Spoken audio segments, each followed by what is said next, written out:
আজ 25শে ফেব্রুয়ারি। আজকের উল্লেখযোগ্য বিষয়, দক্ষিণ কোরীয় ফুটবলার পাক জি-সুং এর জন্ম। কবি সুনির্মল বসুর মৃত্যু।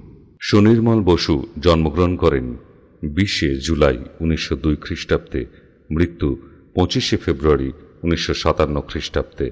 সুনির্মল বসুর পিতা, তার কর্মস্থল ছিল বিহারের গিরিডিতে, সেখানেই সুনির্মল বসুর জন্ম।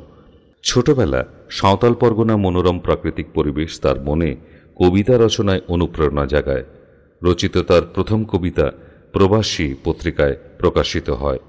প্রধানত সরস শিশু সাহিত্য রচনাতেই সাহিত্যের মাধ্যম হিসেবে গ্রহণ করেছিলেন সুনির্মল বসু।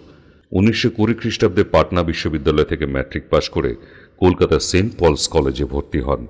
কিছুদিন পরে গান্ধীজির অসহযোগ আন্দোলনের ডাকে কলেজ ত্যাগ করেন। এরপর অবনীন্দ্রনাথ প্রতিষ্ঠিত আর্ট কলেজে ভর্তি হন। ছড়া, কবিতা, গল্প, কাহিনী, উপন্যাস, ভ্রমণ কাহিনী, রূপকথা, কৌতুক নাটক প্রভৃতি শিশু ও কিশোরদের উপযোগী বিভিন্ন বিষয়ক রচনায় সিদ্ধহস্ত ছিলেন।